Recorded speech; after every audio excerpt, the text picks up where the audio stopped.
Léelo o laméntalo. Por el padre Paul O'Sullivan. Índice. Aprobación de Su Eminencia el Cardenal Patriarca de Lisboa. Prólogo. Capítulo 1. ¿Qué es el purgatorio? Capítulo 2. ¿Puede ser todo esto cierto? Capítulo 3. ¿Cuánto tiempo permanecen las almas en el purgatorio? Capítulo 4. ¿Por qué rezar por las benditas almas del purgatorio? Capítulo 5. ¿Cómo podemos ayudar a las benditas almas del purgatorio? Capítulo 6. Lo que hacen las benditas almas por los que las ayudan. Aprobación de Su Eminencia el Cardenal Patriarca de Lisboa. Palacio Cardenalicio, Lisboa, 4 de marzo de 1936. Aprobamos y recomendamos de todo corazón el hermoso librito Léeme o Laméntalo de EDM. Estas iniciales son utilizadas por el padre O'Sullivan, que significan Engant de Marie, es decir, Hijo de María. Aunque este libro es pequeño, está destinado a hacer un gran bien entre los católicos, muchos de los cuales son increíblemente ignorantes de la gran doctrina del purgatorio. En consecuencia, poco o nada hacen para evitarlo ellos mismos y poco para ayudar a las pobres almas que sufren allí tan intensamente, esperando las misas y oraciones que deben ser ofrecidas por ellos. Es nuestro más sincero deseo que todo católico lea este pequeño libro y lo difunda lo más ampliamente posible. Prólogo. Este título es algo sorprendente. Sin embargo, si examina este pequeño libro, verá por sí mismo lo bien que se lo merece. El libro nos dice cómo salvarnos a nosotros mismos y cómo salvar a los demás de un sufrimiento indecible. Algunos libros son buenos y pueden ser leídos con provecho.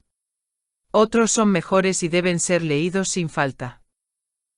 Hay, sin embargo, libros de gran valor por los consejos que sugieren, la convicción que llevan consigo, el impulso de acción que nos dan de que sería una locura no leerlos.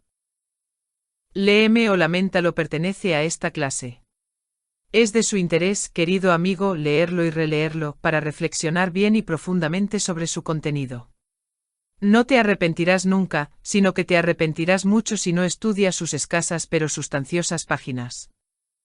Auxilio, auxilio, sufrimos tanto. Primero. Nunca llegaremos a comprender lo suficientemente claro que una limosna, pequeña o grande, dada en favor de las almas sufrientes, se la damos directamente a Dios. Él acepta y recuerda como si se la hubieran dado directamente a Él mismo. Así, todo lo que hagamos por ellas, Dios lo acepta hecho para Él. Es como si lo aliviáramos o liberáramos a Él mismo del purgatorio.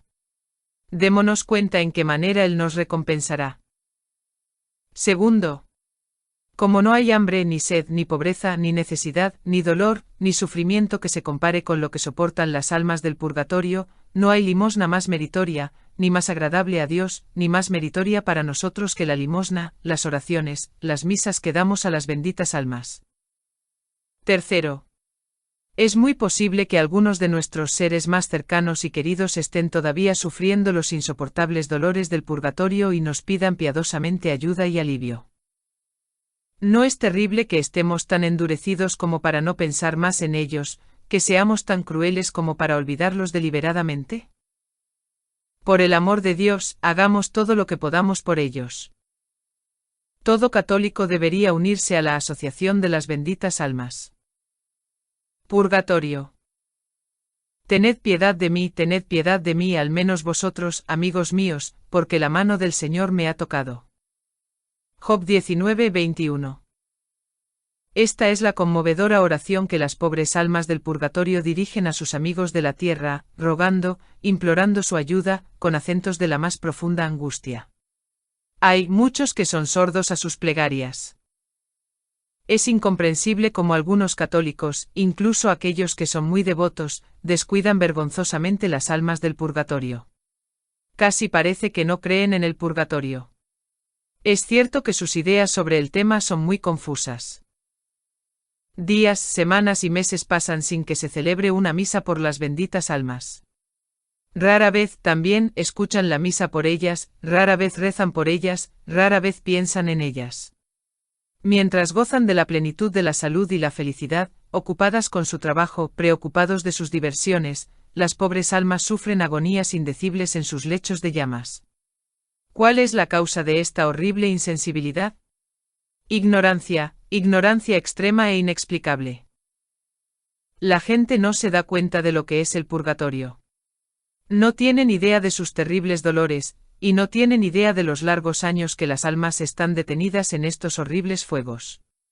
Como resultado, no se preocupan por evitar el purgatorio, y peor aún, descuidan cruelmente a las pobres almas que ya están allí y que dependen completamente de ellas para su ayuda. Querido lector, examine este pequeño libro con cuidado y bendecirá el día en que cayó en sus manos.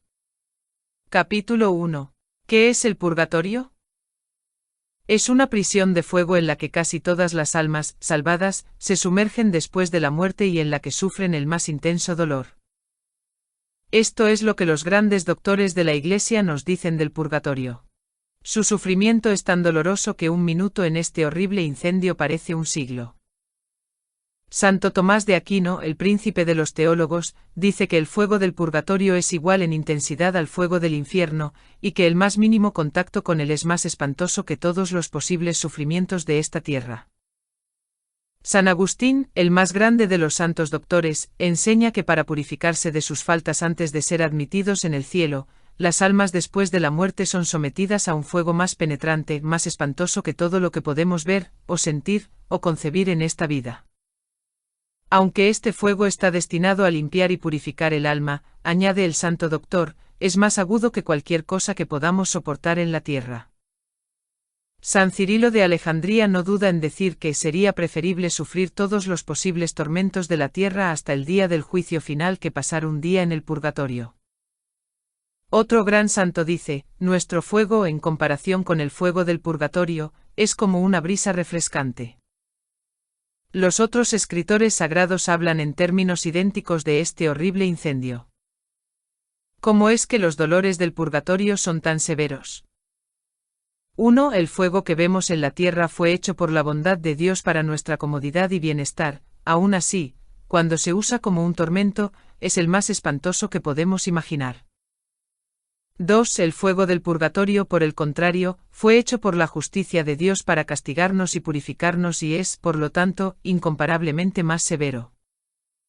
3. Nuestro fuego a lo sumo quema nuestro cuerpo de arcilla, mientras que el fuego del purgatorio actúa sobre el alma espiritual, que es mucho más sensible al dolor. 4. Cuanto más intenso es nuestro fuego, más rápidamente destruye a su víctima, que por lo tanto deja de sufrir, mientras que el fuego del purgatorio inflige el dolor más agudo y violento, pero nunca mata al alma ni disminuye su sensibilidad. 5. El dolor de la pérdida o de la separación de Dios, que las almas también sufren en el purgatorio, es mucho más severo que el fuego del purgatorio. El alma separada del cuerpo anhela, con toda la intensidad de su naturaleza espiritual, a Dios. Se consume con un intenso deseo de ir hacia Él.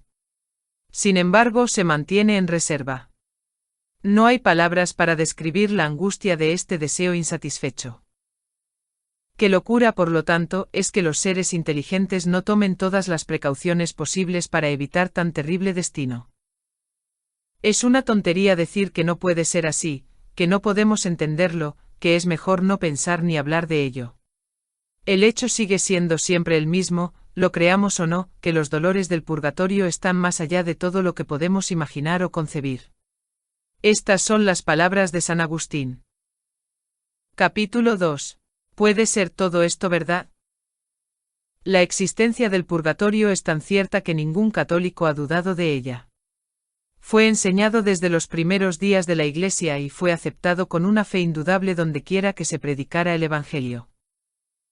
La doctrina se revela en la Sagrada Escritura y ha sido transmitida por la tradición, enseñada por la Iglesia infalible y creída por millones y millones de fieles de todos los tiempos. Sin embargo, como hemos señalado, las ideas de muchos son vagas y superficiales en este tema tan importante.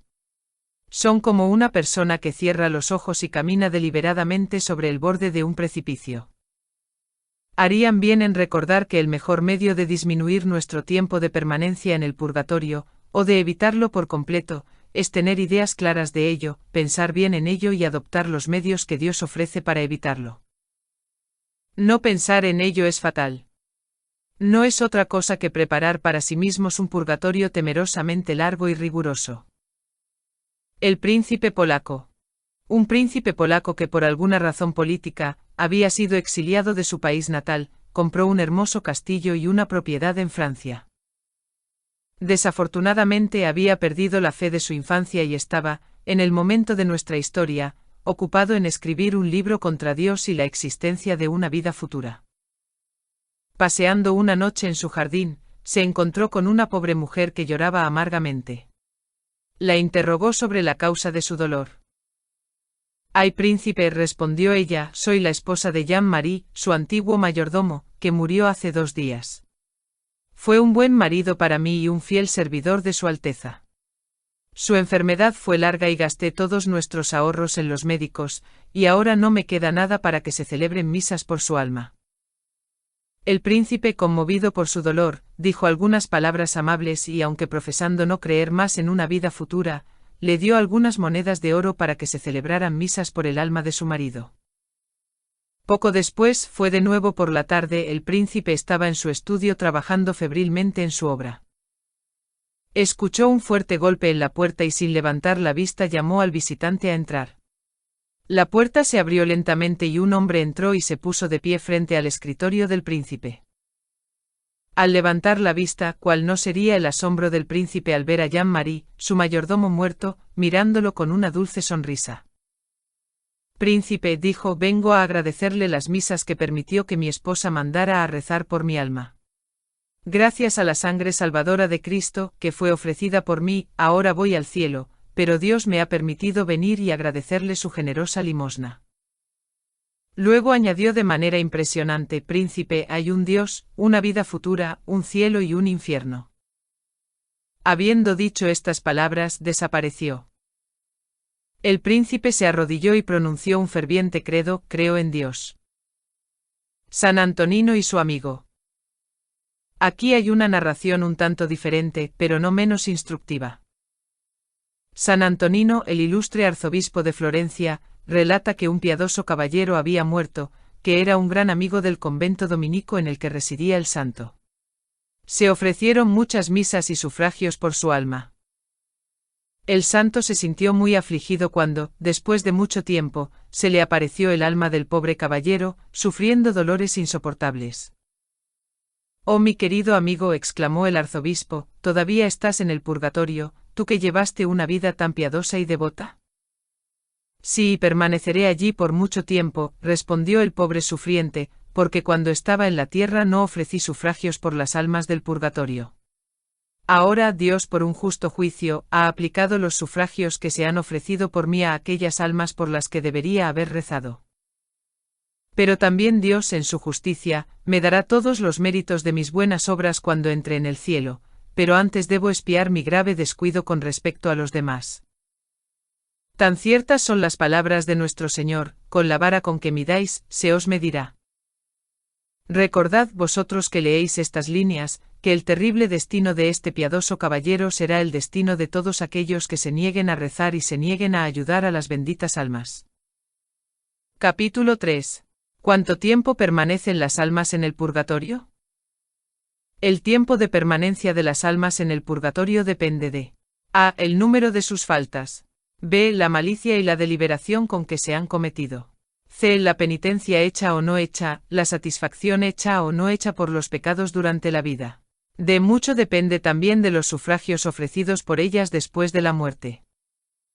Lo que se puede decir con seguridad es que el tiempo que las almas pasan en el purgatorio es, por regla general, mucho más largo de lo que la gente comúnmente imagina. Citaremos algunos de los muchos ejemplos que se cuentan en las vidas y revelaciones de los santos. El padre de San Luis Bertrán fue un cristiano ejemplar, como es natural, al ser el padre de un santo tan grande. Incluso había deseado convertirse en un monje cartujo hasta que aprendió que no era la voluntad de Dios para él. Cuando murió tras largos años de práctica de todas las virtudes cristianas, su santo hijo, consciente de los rigores de la justicia de Dios, ofreció muchas misas y derramó las más fervientes súplicas por el alma que tanto amaba. Una visión de su padre aún en el purgatorio le obligó a intensificar 100 veces sus sufragios. Añadió severas penitencias y largos ayunos a sus misas y oraciones. Sin embargo, pasaron 8 años enteros antes de que obtuviera la liberación de su padre. La hermana de San Malaquías estuvo retenida en el purgatorio durante mucho tiempo, a pesar de las misas, oraciones y mortificaciones heroicas que el santo ofreció por ella. Estaba relacionada con una santa monja de Pamplona, que había logrado liberar a muchas monjas carmelitas del purgatorio, que la mayoría de ellas habían pasado allí periodos de 30 a 60 años. Monjas carmelitas en el purgatorio durante 40, 50 y 60 años. ¿Qué será para aquellos que viven en medio de las tentaciones del mundo y con todos sus cientos de debilidades? San Vicente Ferrer, después de la muerte de su hermana, rezó con increíble fervor por su alma y ofreció muchas misas por su liberación. Ella se le apareció al fin y le dijo que si no hubiera sido por su poderosa intercesión ante Dios, ella debería haber permanecido un tiempo interminable en el purgatorio. En la orden dominica es la regla rezar por los maestros generales por nombre en sus aniversarios. Muchos de ellos han muerto hace varios cientos de años. Eran hombres especialmente eminentes por su piedad y aprendizaje. Esta regla no sería aprobada por la Iglesia si no fuera necesaria y prudente. No queremos dar a entender que todas las almas están detenidas por igual en los fuegos expiatorios. Muchos han cometido faltas menores y han hecho más penitencia. Por lo tanto, su castigo será mucho menos severo. Sin embargo, los ejemplos que hemos citado son muy acertados, porque si estas almas que disfrutaron de la intimidad, que vieron el ejemplo y que compartieron la intercesión de grandes santos durante sus vidas y fueron ayudadas por sus más eficaces sufragios después de la muerte, fueron todavía detenidas durante tanto tiempo en el purgatorio, ¿qué no puede pasarnos a nosotros que no disfrutamos de ninguno de estos maravillosos privilegios? ¿Por qué una expiación tan larga? Las razones no son difíciles de encontrar. 1. La malicia del pecado es muy grande. Lo que nos parecen pequeñas faltas son en realidad graves ofensas contra la infinita bondad de Dios. Basta con ver cómo los santos lloraron por sus faltas. Somos débiles, se puede afirmar. Es verdad, pero entonces Dios nos ofrece abundantes gracias para fortalecer nuestra debilidad, nos da luz para ver la gravedad de nuestras faltas, y la fuerza necesaria para conquistar la tentación. Si aún somos débiles, la culpa es toda nuestra. No usamos la luz y la fuerza que Dios nos ofrece tan generosamente, no rezamos, no recibimos los sacramentos como deberíamos. 2. Un eminente teólogo observa sabiamente que si las almas son condenadas al infierno por toda la eternidad a causa de un pecado mortal, no es de extrañar que otras almas sean detenidas durante largos años en el purgatorio y que hayan cometido innumerables pecados veniales deliberados, algunos de los cuales son tan graves que en el momento de su comisión el pecador apenas sabe si son mortales o veniales. También pueden haber cometido muchos pecados mortales por los que han tenido poco dolor y han hecho poca o ninguna penitencia. La culpa ha sido remitida por la absolución, pero el dolor debido a los pecados tendrá que ser pagado en el purgatorio. Nuestro Señor nos dice que tendremos que rendir cuentas por cada palabra ociosa que digamos y que no podemos salir de nuestra prisión hasta que hayamos pagado el último centavo. Mateo 5 y 26. Los santos cometieron pocos y leves pecados, y aún así se entristecieron mucho e hicieron severas penitencias. Nosotros cometemos muchos y graves pecados, y nos entristecemos poco y hacemos poca o ninguna penitencia. Pecados veniales. Sería difícil calcular el inmenso número de pecados veniales que cualquier católico comete. A.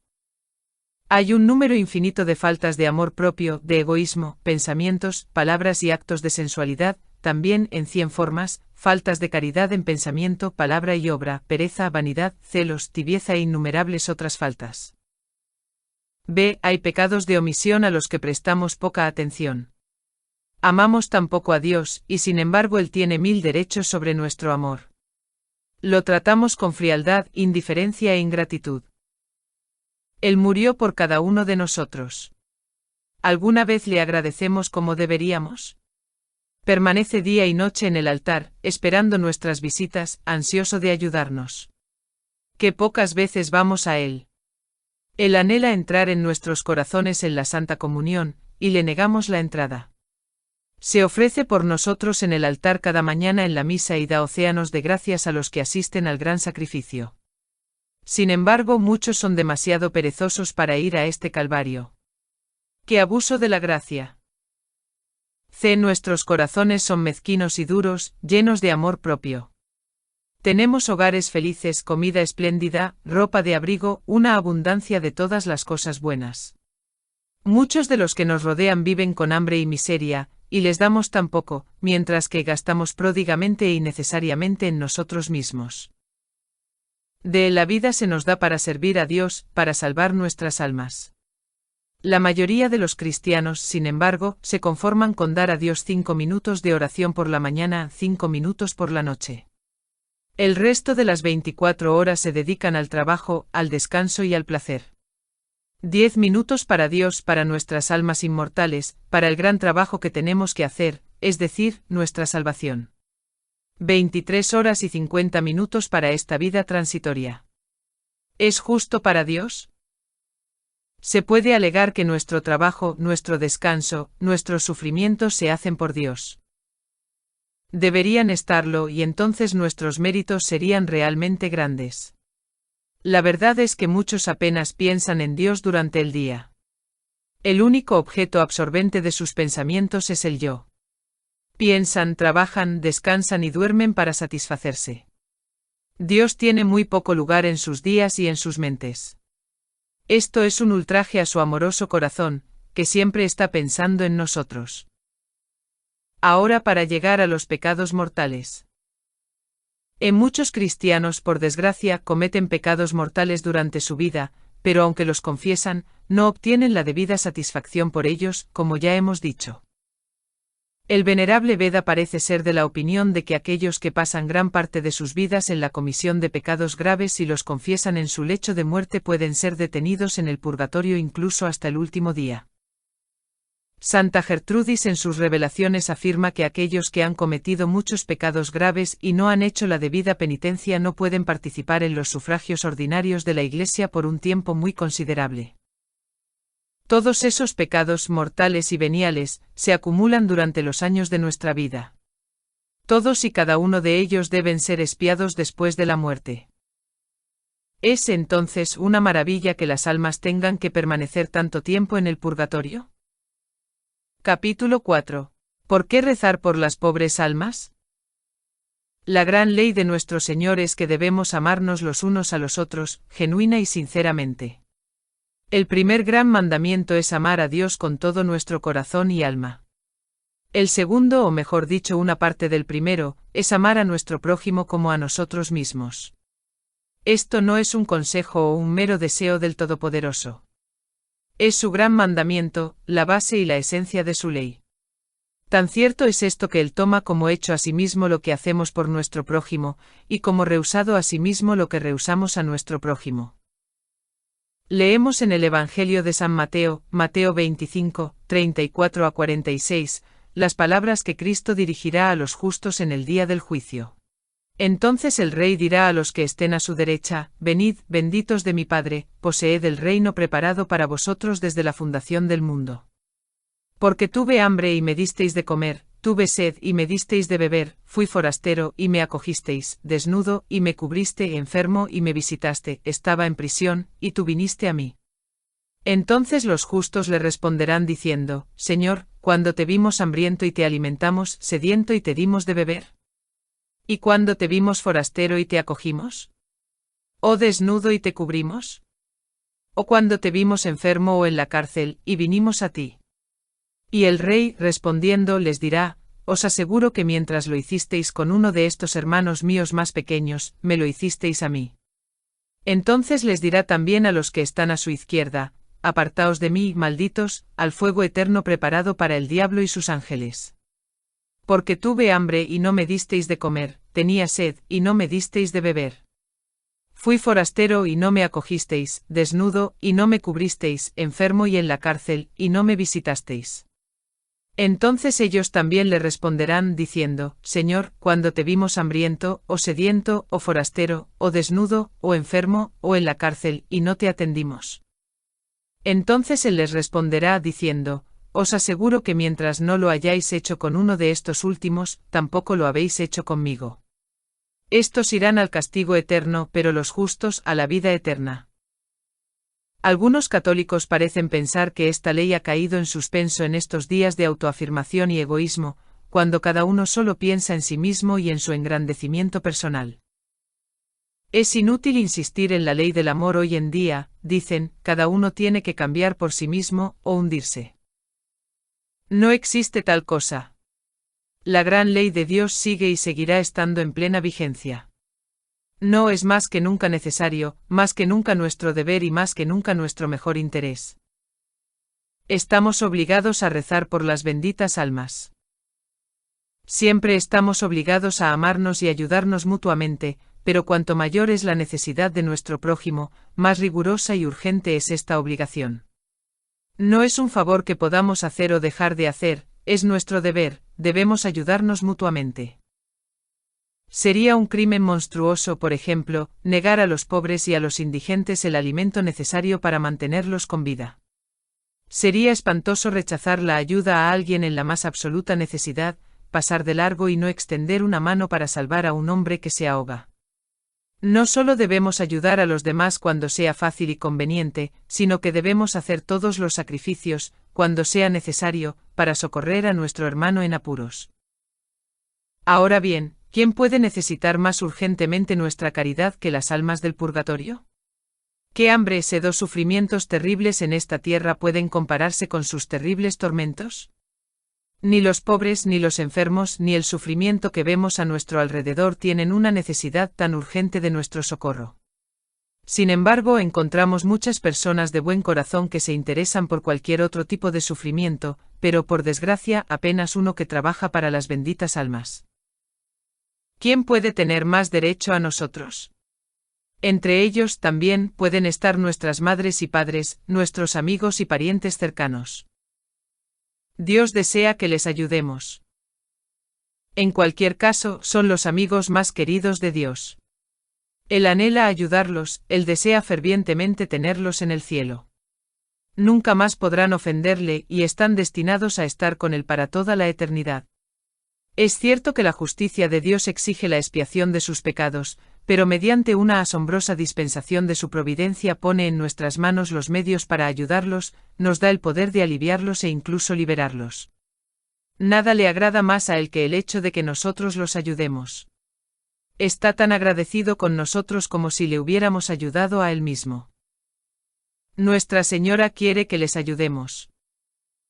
Nunca una madre de esta tierra amó tan tiernamente a un niño moribundo, nunca se esforzó tanto por aliviar sus dolores, como María busca consolar a sus hijos sufrientes en el purgatorio, para tenerlos con ella en el cielo.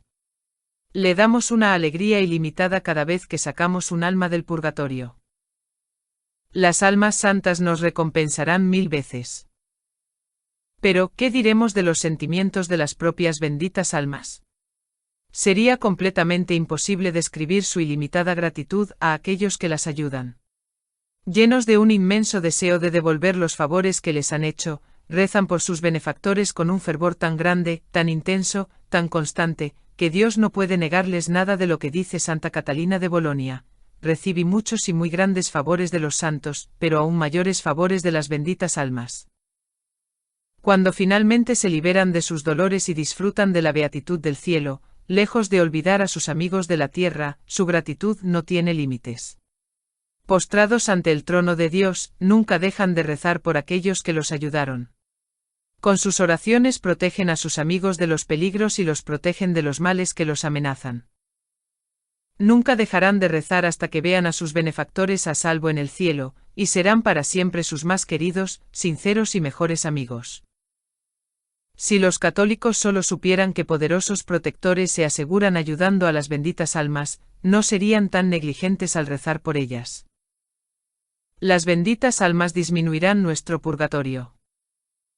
Otra gran gracia que obtienen para sus ayudantes es un corto y fácil purgatorio, o posiblemente su completa remisión. San Juan Masías, el hermano laico dominico, tenía una maravillosa devoción por las almas del purgatorio. Obtuvo por sus oraciones, principalmente por el rezo del rosario, la liberación de 1.400.000 almas. A cambio le obtuvieron las gracias más abundantes y extraordinarias y vinieron a la hora de su muerte para ayudarle, consolarle y acompañarle al cielo. Este hecho es tan cierto que fue insertado por la Iglesia en la bula de su beatificación. El docto cardenal Baronius relata un incidente similar. Él mismo fue llamado para asistir a un caballero moribundo. De repente una multitud de espíritus benditos apareció en la cámara de la muerte, consoló al moribundo y ahuyentó a los demonios que buscaban, con un último esfuerzo desesperado, lograr su ruina. Cuando se les preguntó quiénes eran, respondieron que eran 8000 almas que había liberado del purgatorio con sus oraciones y buenas obras. Fueron enviadas por Dios, así que dijeron, para llevarlo al cielo sin que pasara un momento en el purgatorio. Santa Gertrudis fue ferozmente tentada por el diablo cuando vino a morir. El espíritu maligno reserva una peligrosa y sutil tentación para nuestros últimos momentos. Como no encontraba ninguna otra artimaña lo suficientemente inteligente para atacar a la santa, pensó en perturbar su hermosa paz de alma sugiriendo que seguramente permanecería largos años en los horribles fuegos del purgatorio, ya que le recordó, hacía tiempo que había hecho todos sus sufragios a otras almas. Pero nuestro bendito Señor, no contento con enviar a sus ángeles y a las miles de almas que ella había liberado para ayudarla, vino él mismo en persona para alejar a Satanás y consolar a su querida santa. Le dijo a Santa Gertrudis que a cambio de todo lo que ella había hecho por las benditas almas, la llevaría directamente al cielo y multiplicaría por 100 todos sus méritos. El beato Enrique Suso de la Orden Dominica, hizo un pacto con un compañero religioso para que, cuando uno de los dos muriera, el superviviente ofreciera 2 misas cada semana por su alma, y otras oraciones también. Sucedió que su compañero murió primero, y el beato Enrique comenzó inmediatamente a ofrecer las misas prometidas. Esto lo continuó haciendo durante mucho tiempo. Por fin, seguro de que el alma de su santo amigo había llegado al cielo, dejó de ofrecer las misas. Grande fue su dolor y consternación cuando el alma del hermano muerto se le apareció sufriendo intensamente y regañándole por no celebrar las misas prometidas. El beato Enrique respondió con profundo pesar que no había continuado con las misas, creyendo que su amigo debía estar disfrutando de la visión beatífica, pero añadió que siempre lo había recordado en la oración. Oh querido hermano Enrique, por favor dame las misas, porque es la preciosa sangre de Jesús lo que más necesito, gritó el alma sufriente. El beato Enrique comenzó de nuevo y con un fervor redoblado, ofreció misas y oraciones por su amigo hasta que recibió la absoluta certeza de su entrega. Luego le tocó a él recibir gracias y bendiciones de todo tipo del querido hermano que había aliviado, y muchas veces más de las que podía esperar. Capítulo 5. ¿Cómo podemos ayudar a las benditas almas? 1. El primer medio es unirse a la Asociación de las Benditas Almas. Las condiciones son fáciles. A. Tener su nombre registrado en el libro de la asociación. B. Escuchar la misa una vez a la semana, basta con el domingo, para las benditas almas. C. Rezar y promover la devoción a las benditas almas. D. Contribuir una vez al año con una ofrenda al fondo de la misa, lo que permite a la asociación tener misas perpetuas dichas cada mes. 2. Un segundo medio para ayudar a las benditas almas es hacer que se ofrezcan misas por ellas. Esta es ciertamente la forma más eficaz de aliviarlas.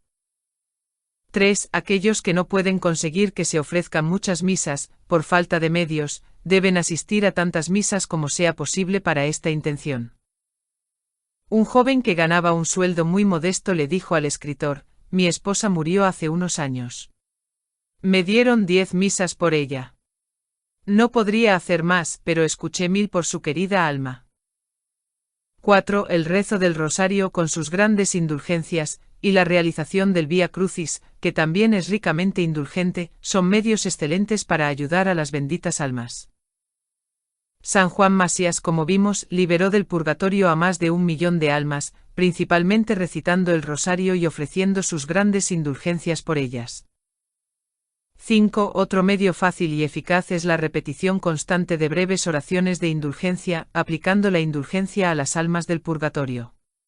Mucha gente tiene la costumbre de decir 500 o 1000 veces al día la pequeña jaculatoria: Sagrado Corazón de Jesús, pongo mi confianza en ti, o la única palabra, Jesús. Estas son las devociones más consoladoras, traen océanos de gracia a quienes las practican y dan un inmenso alivio a las benditas almas. Aquellos que dicen las jaculatorias 1000 veces al día ganan 300.000 días de indulgencia. ¿Qué multitud de almas pueden así aliviar? ¿Que no será al final de un mes, de un año, de 50 años? Y si no dicen las jaculatorias, ¿qué inmensa cantidad de gracias y favores habrán perdido? Es muy posible e incluso fácil decir estas jaculatorias 1000 veces al día. Pero si uno no las dice 1000 veces, que las diga 500 o 200 veces. 6. Otra oración poderosa es: Padre eterno, te ofrezco la preciosísima sangre de Jesús, con todas las misas que se dicen en el mundo hoy, por las almas del purgatorio. Nuestro Señor mostró a Santa Gertrudis un gran número de almas que salían del purgatorio y se dirigían al cielo como resultado de esta oración, que la santa acostumbraba a decir frecuentemente durante el día. 7. El acto heroico consiste en ofrecer a Dios en favor de las almas del purgatorio todas las obras de satisfacción que practicamos durante la vida y todos los sufragios que se ofrecerán por nosotros después de la muerte. Si Dios recompensa tan abundantemente la más insignificante limosna dada a un pobre hombre en su nombre, ¿qué inmensa recompensa no dará a aquellos que ofrezcan todas sus obras de satisfacción en la vida y en la muerte por las almas que tanto ama? Esta ley no impide que los sacerdotes ofrezcan misa por las intenciones que deseen, o que los laicos recen por las personas u otras intenciones que deseen. Aconsejamos a todos que hagan este acto. La limosna ayuda a las benditas almas. San Martín le dio la mitad de su capa a un pobre mendigo, solo para descubrir después que se la había dado a Cristo. Nuestro Señor se le apareció y le dio las gracias. El beato Jordán de la Orden Dominica nunca pudo negarse a dar una limosna cuando se le pidió en el nombre de Dios. Un día había olvidado su bolso. Un pobre hombre imploró una limosna por el amor de Dios. En lugar de rechazarlo, Jordán, que entonces era un estudiante, le dio un precioso cíngulo o faja que apreciaba mucho. Poco después entró en una iglesia y encontró su cíngulo rodeando la cintura de una imagen de Cristo crucificado. Él también le había dado su limosna a Cristo. Todos damos nuestra limosna a Cristo. Resolución. A. Demos todas las limosnas que podamos. B. Digamos todas las misas que podamos. C. Oigamos tantas como sea posible. D. Ofrezcamos todos nuestros dolores y sufrimientos para el alivio de las benditas almas. Así libraremos a innumerables almas del purgatorio, que nos devolverán 10.000 veces. Capítulo 6. Lo que las benditas almas hacen por aquellos que las ayudan. San Alfonso María de Ligorio dice que aunque las benditas almas no pueden merecer por sí mismas, pueden obtener para nosotros grandes gracias. No son, formalmente hablando, intercesoras, como los santos, pero a través de la dulce providencia de Dios, pueden obtener para nosotros favores asombrosos y liberarnos de males, enfermedades y peligros de todo tipo. Está fuera de toda duda, como ya hemos dicho, que nos pagan 1000 veces por todo lo que hacemos por ellos. Los siguientes hechos, algunos cientos de los cuales podríamos citar, son suficientes para mostrar lo poderosos y generosos que son los amigos de las benditas almas. Como una chica encontró a su madre.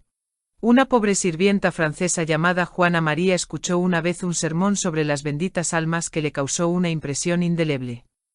Se conmovió profundamente al pensar en los intensos e incesantes sufrimientos que las pobres almas soportan, y se horrorizó al ver cuán cruelmente son descuidadas y olvidadas por sus amigos en la tierra.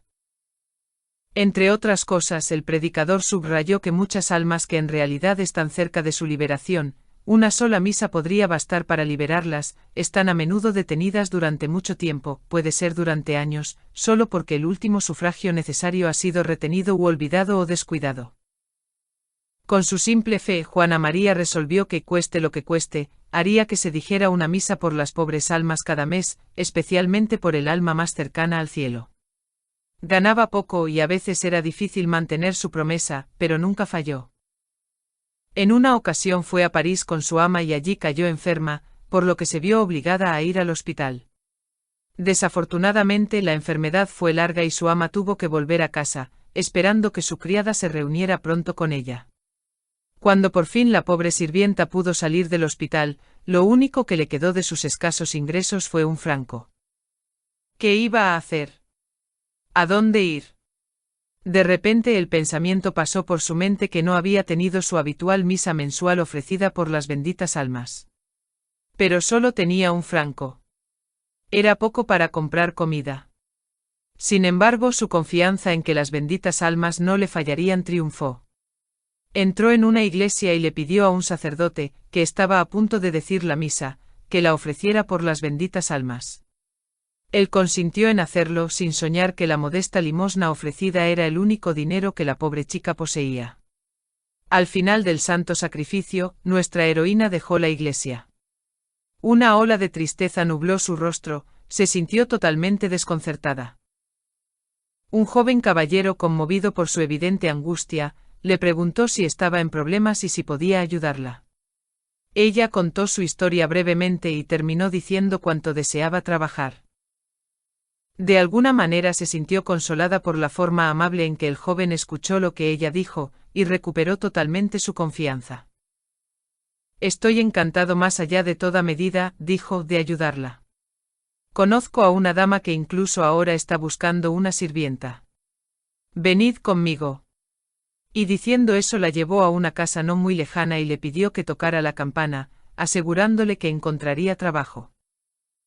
En respuesta a su llamada, la propia señora de la casa abrió la puerta y preguntó lo que Juana María necesitaba. Señora, dijo, me han dicho que está buscando una sirvienta. No tengo trabajo y debería estar contenta de conseguir el puesto.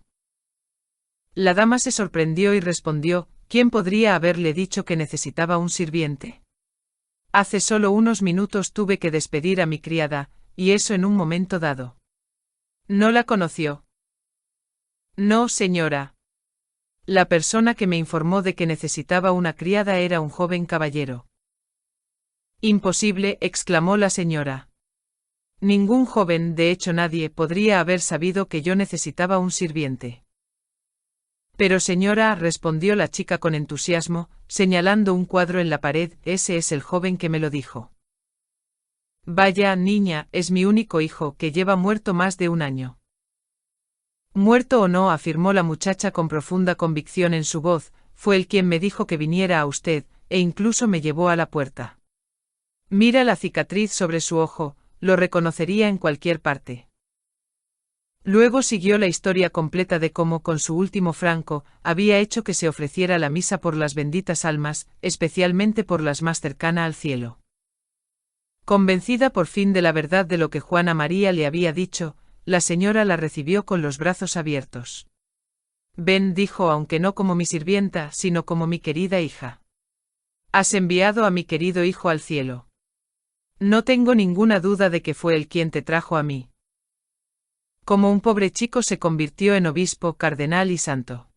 San Pedro Damián perdió a su padre y a su madre poco después de su nacimiento. Uno de sus hermanos lo adoptó, pero lo trató con una dureza antinatural, obligándolo a trabajar duro y dándole comida pobre y poca ropa. Un día Pedro encontró una pieza de plata, que representaba para él una pequeña fortuna. Un amigo le dijo que podía usarla conscientemente para sí mismo, ya que el dueño no podía ser encontrado. La única dificultad que tuvo Pedro fue elegir lo que más necesitaba, porque necesitaba muchas cosas. Mientras daba vueltas al asunto en su joven mente, se le ocurrió que podía hacer algo mejor, es decir, hacer que se celebrara una misa por las benditas almas del purgatorio, especialmente por las almas de sus queridos padres. A costa de un gran sacrificio, puso en práctica este pensamiento e hizo que se ofreciera la misa. Las benditas almas pagaron su sacrificio muy generosamente. A partir de ese día un cambio completo se hizo evidente en su fortuna. Su hermano mayor llamó a la casa donde vivía y, horrorizado por las brutales penurias a las que estaba sometido el pequeño, dispuso que fuera entregado a su propio cuidado. Lo vistió y lo alimentó como a su propio hijo, y lo educó y cuidó con mucho cariño. Bendición tras bendición. Los maravillosos talentos de Pedro se hicieron conocidos, y fue rápidamente promovido al sacerdocio, algún tiempo después fue elevado al episcopado y finalmente nombrado cardenal. Los milagros atestiguaron su gran santidad, de modo que después de la muerte fue canonizado y nombrado doctor de la Iglesia.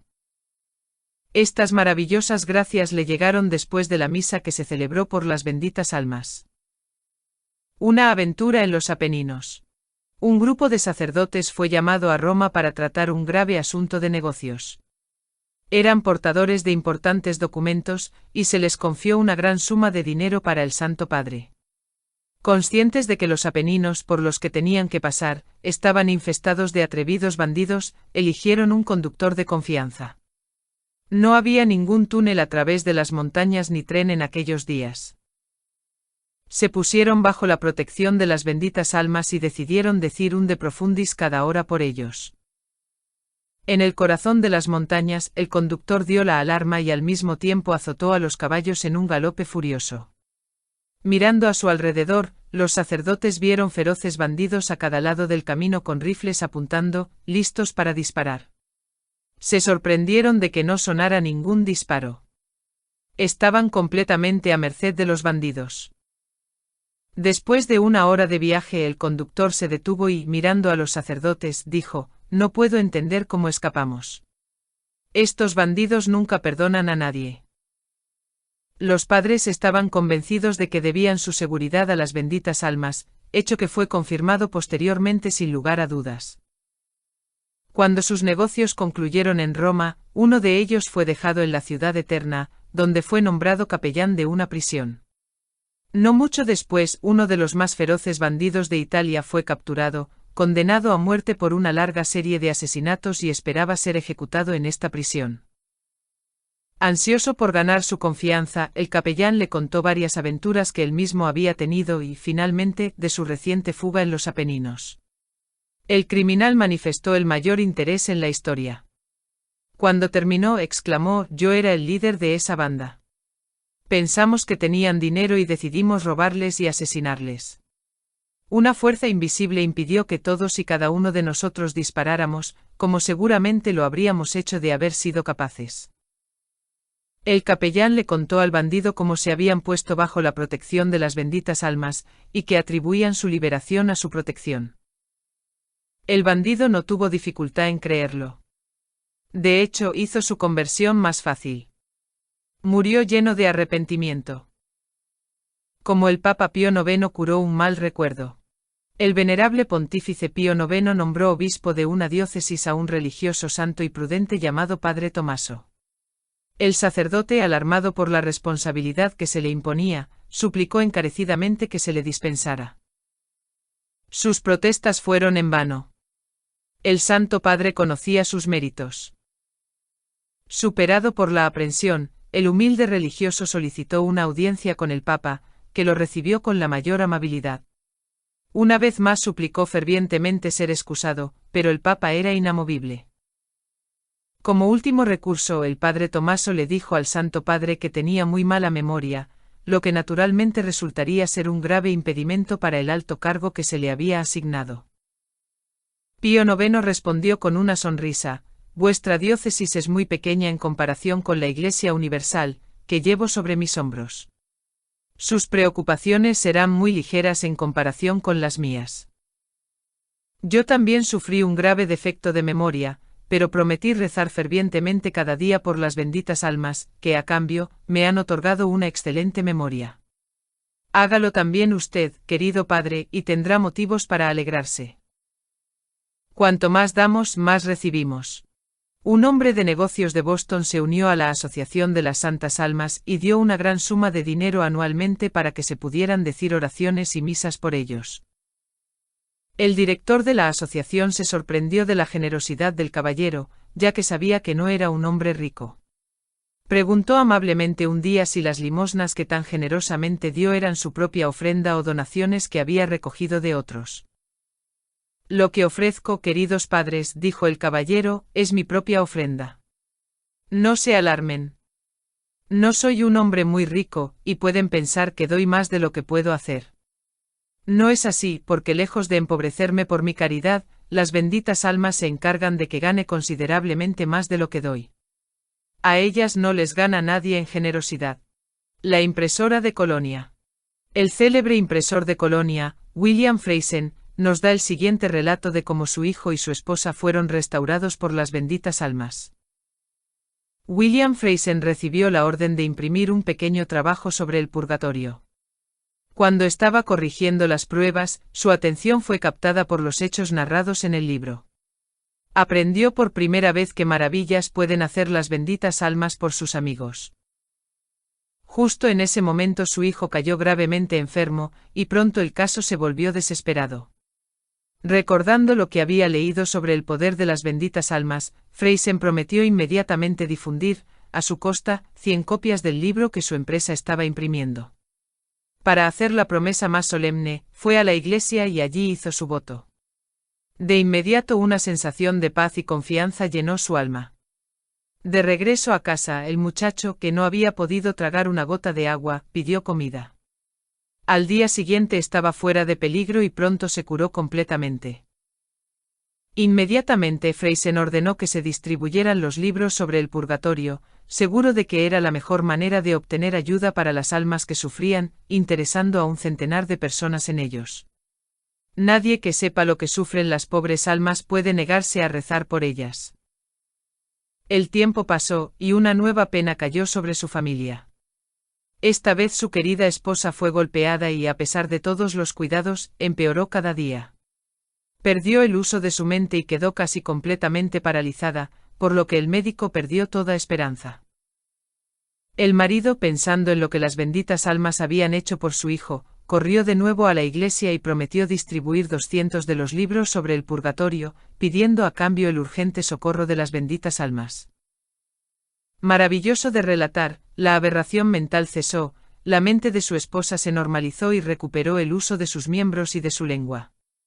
En poco tiempo se recuperó perfectamente. La cura de un cáncer.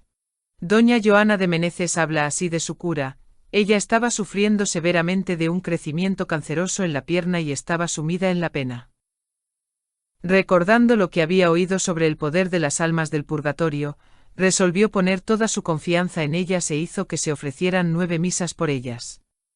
Prometió además publicar noticias de su cura si se le concedía. Gradualmente la hinchazón bajó, y el tumor y el cáncer desaparecieron. Un escape de los bandidos. El padre Luis Manazzi, un celoso misionero, tenía una gran devoción por las almas del purgatorio. Se vio obligado a emprender un peligroso viaje, pero confiadamente pidió a las benditas almas que le protegieran en los peligros con los que se encontraría. Su camino atravesaba un vasto desierto, que sabía que estaba infestado de bandidos. Mientras avanzaba, rezando el rosario por las benditas almas, no se sorprendió al mirar a su alrededor, sino al encontrarse rodeado por un guardaespaldas, por así decirlo, de espíritus benditos. Pronto descubrió la razón.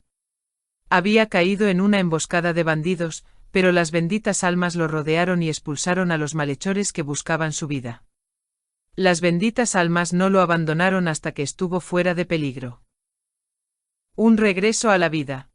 El prior de Cirfontaines nos da su historia: un joven de mi parroquia cayó peligrosamente enfermo con una fiebre tifoidea. Sus padres se vieron abrumados por el dolor y me pidieron que lo recomendara a las oraciones de los miembros de la Asociación de las Benditas Almas. Era sábado. El muchacho estaba a las puertas de la muerte. Los médicos habían recurrido a todos los remedios. Todo en vano. No se les ocurría nada más. Estaban desesperados. Yo era el único que tenía esperanza. Conocía el poder de las benditas almas, porque ya había visto lo que podían hacer. El domingo rogué a los asociados de las benditas almas que rezaran fervientemente por nuestro amigo enfermo. El lunes el peligro pasó. El chico se curó. Leer y despertar. En mi larga vida, escribe un sacerdote, he notado con asombro cómo pocos católicos dan generosamente a los pobres y necesitados, a pesar de lo que nuestro bendito Señor les ordena. También he observado que algunos católicos son, en efecto, muy generosos y buenos. Algunos se preocupan por los pobres, otros se ocupan de los enfermos. Los leprosos, los tuberculosos, los enfermos de cáncer, los deficientes mentales, todos tienen sus amigos. Algunos prefieren ayudar a los jóvenes, los corazones de otros se dirigen a los ancianos. Todas las clases de pobres y necesitados encuentran campeones, aunque, como he dicho, no son tantos y tan generosos como deberían ser. Lo más extraño de todo es que nunca he conocido a un hombre o mujer que se haya dedicado completamente, de todo corazón, a la más grande de todas las caridades, a la más grande de todos los necesitados, a saber, las benditas almas del purgatorio. Puede que haya unos pocos que lo hagan, pero en mi larga y muy variada experiencia, nunca he conocido a ninguno. Ay, las palabras de este buen sacerdote son muy ciertas.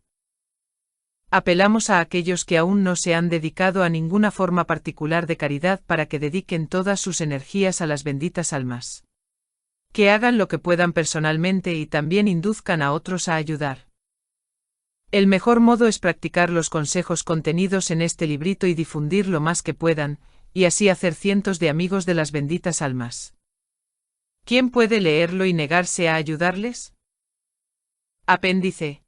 El escapulario marrón. La siguiente información oficial se obtuvo del Centro Nacional del Escapulario, Darien, Illinois, Estados Unidos el 9 de mayo de 1986.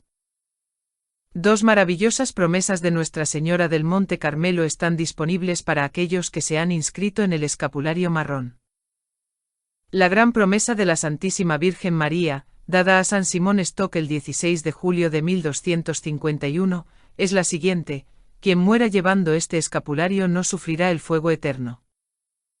La segunda promesa del escapulario de Nuestra Señora, conocida como el privilegio sabbatino, la palabra sabbatine, que significa sábado, fue dada por la Santísima Virgen María al Papa Juan XXII en el año 1322 y es la siguiente: yo, la Madre de la Gracia, descenderé el sábado después de su muerte y a quien encuentre en el purgatorio, lo liberaré. Hay tres condiciones para obtener este privilegio: 1. El uso del escapulario marrón; 2. La práctica de la castidad según el propio estado de vida; 3. El rezo diario del pequeño oficio de la Santísima Virgen María. Los que no saben leer pueden abstenerse de comer carne los miércoles y sábados en lugar de rezar el pequeño oficio. Además, cualquier sacerdote que tenga facultades diocesanas, esto incluye a la mayoría de los sacerdotes, tiene la facultad adicional de cambiar el tercer requisito por otro trabajo piadoso, por ejemplo, el rosario diario. Debido a la grandeza del privilegio sabbatino, la Orden de las Carmelitas sugiere que el tercer requisito no se conmute por nada menos que el rezo diario de 7 Padrenuestros, 7 Avemarías y 7 Glorias a los Padres. Dios les bendiga.